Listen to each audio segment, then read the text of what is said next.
Hello, this is Batcave Comics 83, and this is my top comic pickups of 2018. So I'll just try and power through it. So the first one, which is actually not even a comic book, I've got a couple of Pulp Fiction type comics this year. So this is Star Western #1 from, I think it's about 1940. This is the British version of an American issue. So I've got a feeling it's got a slightly different cover, and it's probably printed a year later, but it's a pretty cool cover. I also picked up this Startling Stories, which was a reprint of Startling Stories #5, I believe, which is also an American edition which turned into a British edition. So there's that. I hope that's in focus. Yes, it is. I picked up Crazy issue, whatever this is. I've forgotten what issue it is now. Crazy issue 4, I think. Yeah, I think it's pretty Crazy issue 4 from 1954.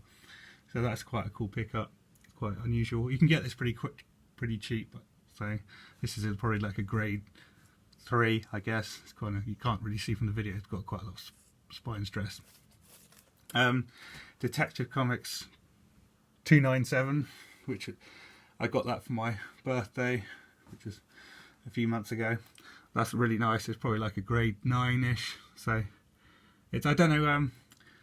I posted it to Instagram, and it's kind of, I think this is kind of an era that people either love the comedy of it, or they think it's the worst era, the worst era ever in Detective Comics. So I guess that's open to interpretation. But I find it quite funny. So it's quite a cool cover, and it's in nice condition.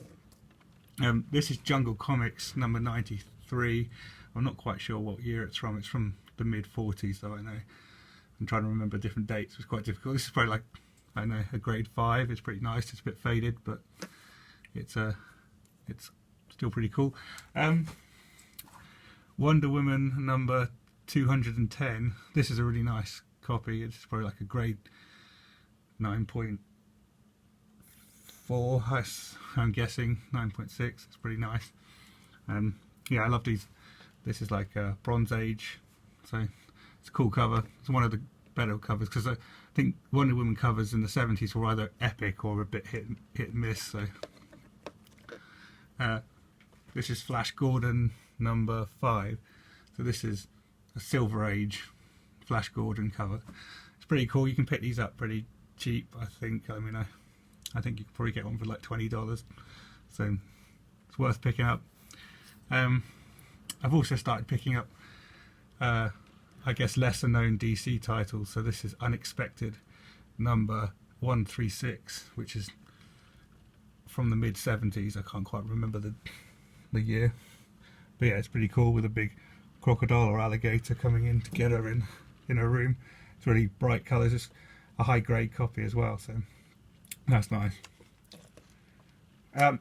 This is Pet Comics #39, which is from May the 15th, 1943. So it's got the original stamps, and this is actually a trade. I traded in my Detective Comics 51 for this Pet Comics. So I guess I don't know whether that was a good trade or a bad trade. It depends on whether you prefer Pet Comics or Detective Comics. But this, I do love Pet Comics, and you know, this is a great trade for me. And if you look at the interior art, it's great. This is one of those comics where, in the future, if I have a lot of money, I might one day get it restored. So it's restoration worthy, I would say, but it's still nice enough on its own. But yeah, it's got the anti-Japanese propaganda of World War II on the cover, which I guess adds to its value. It's quite a rare cover. It's not the rarest Pet Comics, but it's still pretty rare. So that's a good one to pick up. I'm powering through. This is the French version of Vampirella #1. So whereas Vampirella #1 was published in 1969, this was published in France in 1971. So this is relatively high quality. I guess it's a 6.5 or a 7. I guess it's more like a Pulp Fiction novel in paper quality compared to like ordinary comic book and magazine quality, but it's still a good thing to pick up, and it's the closest thing I've got to a Vampirella #1 at the moment. So I'm trying to collect all the old Warren era Vampirella, or Vampirella, depending on how you want to pronounce it. But yeah, I'm trying to collect them all. But obviously the number one is astronomically overpriced compared to the rest. So I do want to get the number one sometime. Anyway, I digress. That is actually the last comic now. I hope this is still in focus. This is my big comic pickup of the year. It's got, I hope it's not got too much glare on it.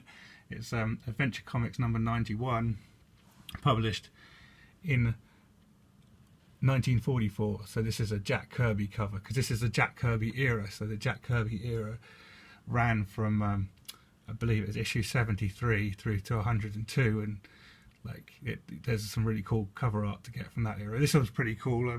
This is the last comic I've got to show you, so I'll try and zoom in. It might go out of focus. So thanks for watching. Hope you enjoyed it, and I look forward to seeing your videos.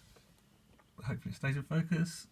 Yes, you can see the tank being blown up in the background. It's got a lot of detail and and Adventure Comics. This is CBC grade 2.5. In fact, it actually looks higher grade than that. It's more like a 4, I think, visually, but it's got a piece missing from one of the interior pages, so it goes lower. But it's a quality